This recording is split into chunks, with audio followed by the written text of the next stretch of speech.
Assalamualaikum warahmatullahi wabarakatuh. Perkenalkan, saya atas nama Andi Alifia Jamil dengan NIM 2404075110001 dari kelas BC 242. Di sini saya akan memaparkan mengenai materi sejarah. Pastinya kita semua sudah mendengar mengenai kata sejarah, tapi belum semua orang tahu mengenai apa itu sejarah. Jadi di sini saya akan menjelaskan mengenai apa sih itu sejarah. Sejarah berasal dari kata Arab syajaratun yang berarti pohon atau keturunan, mengandung makna asal-usul. Dalam bahasa Yunani, kata historia berarti penyelidikan atau pengetahuan yang diperoleh melalui penelitian.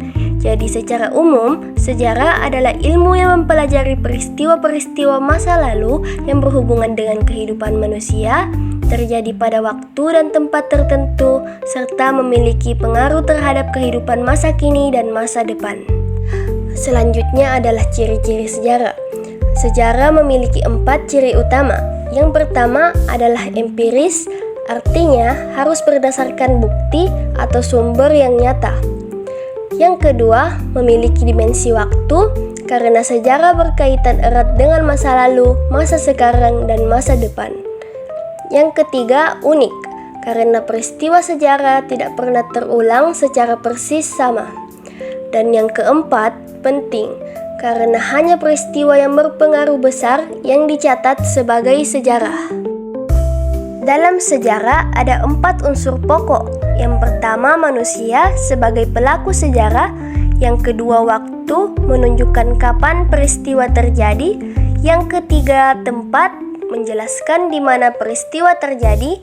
Yang keempat, peristiwa, yaitu kejadian yang memiliki makna penting. Contohnya, Proklamasi Kemerdekaan Indonesia pada 17 Agustus 1945 di Jakarta oleh Soekarno dan Hatta. Ini mencakup semua unsur sejarah. Selanjutnya adalah konsep waktu. Dalam sejarah, kita mengenal beberapa konsep waktu. Yang pertama adalah kronologi, yaitu menyusun peristiwa secara berurutan. Yang kedua, periodisasi, yaitu membagi waktu ke dalam babak tertentu. Yang ketiga, sinkronik, yaitu mengamati peristiwa dalam satu waktu secara luas. Dan yang terakhir adalah diakronik, melihat peristiwa secara berkembang dari waktu ke waktu. Contohnya, kita bisa mempelajari perjuangan kemerdekaan Indonesia secara kronologis, lalu membaginya dalam periode penjajahan Belanda, Jepang, hingga kemerdekaan. Adapun sumber sejarah adalah segala sesuatu yang dapat memberikan informasi tentang peristiwa masa lalu. Jadi jenis-jenis sumber sejarah yang pertama adalah sumber primer, langsung berasal dari pelaku atau saksi peristiwa, misalnya dokumen, foto asli, rekaman, naskah proklamasi. Dan yang kedua, sumber sekunder, berasal dari pihak lain yang menafsirkan sumber primer, misalnya buku sejarah atau artikel ilmiah. Lalu yang terakhir adalah sumber tertier, berupa rangkuman atau kumpulan dari berbagai sumber, misalnya ensiklopedia dan kamus sejarah. Sejarah memiliki beberapa fungsi dan kegunaan. Di antaranya yang pertama itu adalah edukatif, karena memberi pelajaran dari masa lalu. Yang kedua, inspiratif, karena kisah perjuangan bisa membangkitkan semangat. Yang ketiga, instruktif, bisa jadi pedoman bertindak. Dan yang terakhir itu rekreatif, karena bisa dinikmati seperti cerita atau film sejarah. Jadi sejarah itu bukan beban hafalan, tapi bisa membentuk karakter kita juga. Mempelajari sejarah sangat penting karena kita bisa tahu asal-usul diri kita dan bangsa kita. Kita juga dapat belajar dari kesalahan di masa lalu. Lalu belajar sejarah juga dapat membangun rasa cinta tanah air. Dan kita bisa mengambil pelajaran untuk kehidupan yang lebih baik lagi ke depannya. Beberapa contoh peristiwa sejarah Indonesia yang sangat penting, misalnya proklamasi kemerdekaan pada 17 Agustus 1945 menjadi tonggak berdirinya negara Indonesia. Lalu peristiwa Sumpah Pemuda 1928 menunjukkan semangat persatuan. Dan peristiwa reformasi 1998 mengubah arah pemerintahan menjadi lebih demokratis.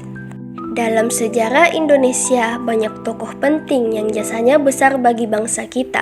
Adapun beberapa tokoh penting itu yaitu Soekarno dan Hatta adalah proklamator kemerdekaan. R.A. Kartini memperjuangkan hak perempuan untuk belajar, sementara Ki Hajar Dewantara berjasa dalam dunia pendidikan. Mereka semua memberi warna dan arah bagi sejarah bangsa kita. Mempelajari tokoh-tokoh ini membuat kita lebih menghargai perjuangan mereka dan termotivasi untuk meneruskan semangatnya.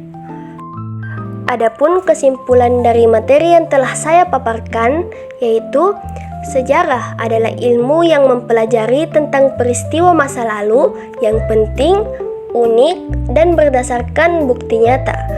Dengan memahami konsep dasar sejarah seperti pengertian, ciri, unsur, dan kegunaannya, kita dapat mengambil pelajaran untuk kehidupan sekarang dan masa depan. Mempelajari sejarah juga memperkuat identitas dan menumbuhkan rasa cinta terhadap bangsa.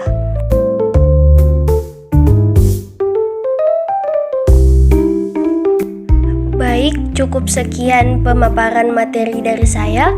Kurang dan lebihnya mohon dimaafkan. Wabillahi taufiq wal hidayah. Wassalamualaikum warahmatullahi wabarakatuh.